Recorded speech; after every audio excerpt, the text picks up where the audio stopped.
guys, Yugioh to Max here, and today I'm going to bring to you a video about my top 5 cards in the Flames of Destruction.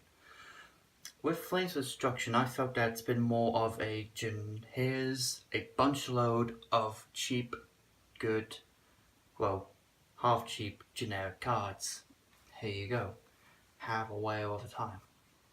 So I'll say let's start with the main generic archetype. So this, basically, Nightmares.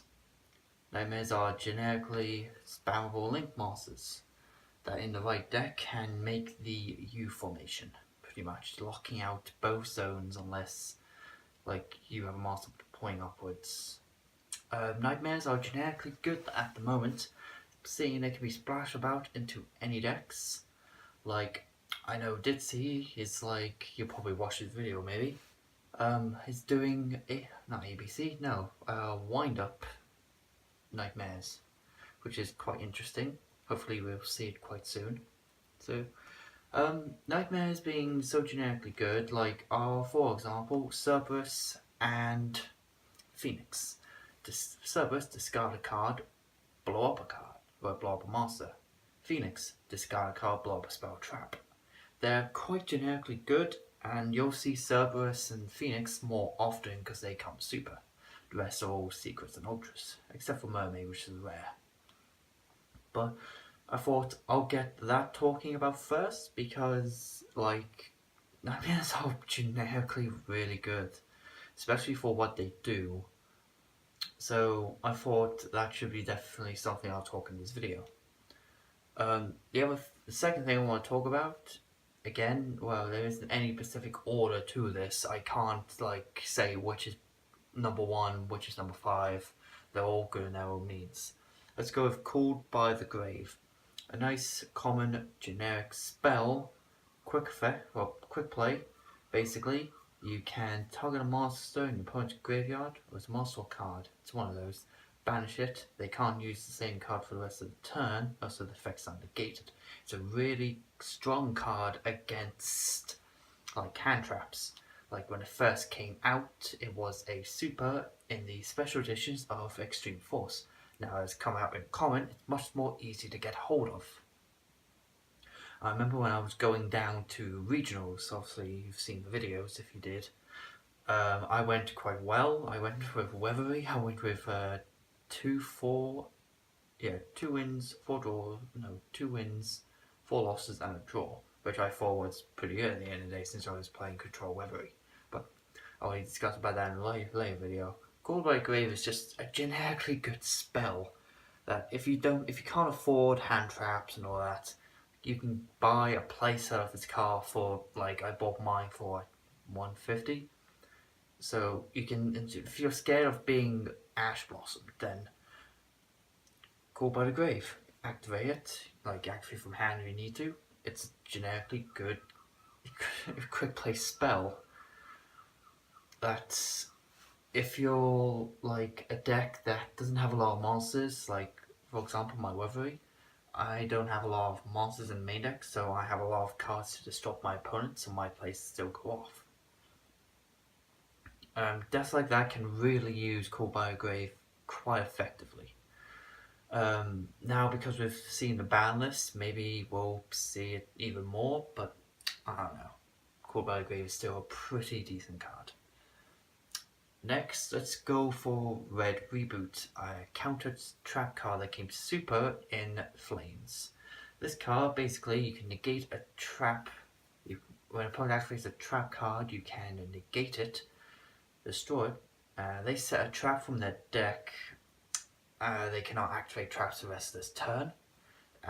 It'd probably be strong against Paleos because they can't chain to it because it's a counter trap. It's just a generically good card. I think you pay half your life points to activate from hand. Again, a generically strong counter trap. It is strong. Oh, sorry.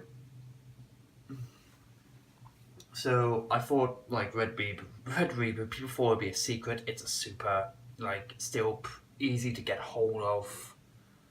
Like, it's probably maybe one of the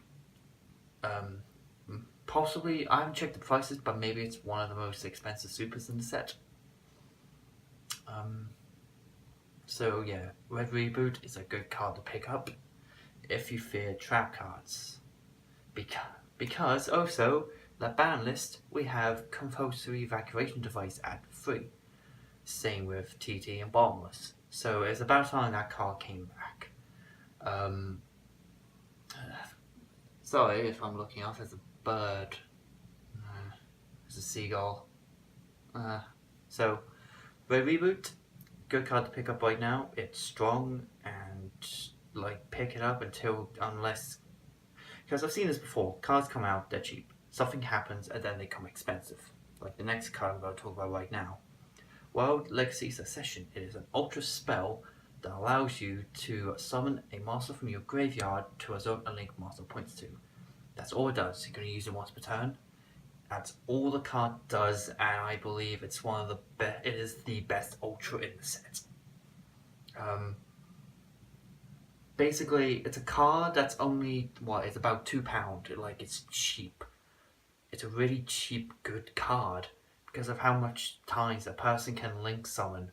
You activate this, target a monster in your grave, special summon it to a zone, and then you can just use it as a link material itself. It's a good generic spell. I really do love the card. Like, you'll use it with the Nightmares pretty much. Also Nightmares, World Chalice, any deck that can link spam. You can even throw it in Goki if you really want to. That's like, yeah, you probably do because of the whole Nightmare Goki thing that's going around. A lot of Nightmares, which I started at the first start of the video. So again, just pretty good cards so far. Like, I've talked about the Nightmares, I've talked about Cord, I've talked about Red Reboot, and now World Legacy Secession. The last card I'm going to talk about in this video is Topologic. I can't remember the name now. I can't remember the name, but it's right here. It's good for back row banishment. Basically, if a monster's no special, I think maybe special summon like the rest. To a zone, this card points to banish all spells and traps on the field. Your opponent takes 500 for each of their cards that were banished. So it's a link 3, surprisingly. I always think it's a link 4 because of the toppled card. So yeah, again, really good generic cards in this set. Obviously, those are my personal best generic cards from this set. I didn't put numbers because it's your guys' opinions on what you think are the best cards. Like, if you guys want to do, comment down below of what you think is the best card out of those 5. So I thought I'll do this video just to talk about while the set's still recently new. Still when prices are still cheap and you can pick up your playsets for cheap now. Like, I bought my World Legacy Secessions about a week and a half. That cost me what, £11? You can buy them for maybe £5, like a playset for £5-8 right now, so it's insane. So yeah, if you guys want to comment down below on what card you think is your favourite, best generic card from this set, then comment down below and I'll read it. Also, if you're going to comment, which I know you do, what is your best generic card from this set? I'll probably get Savage too. I'll ask him later maybe. I'll probably send him a message. So yeah, hope you guys have enjoyed this video, and yeah, I'll see you guys in the next one.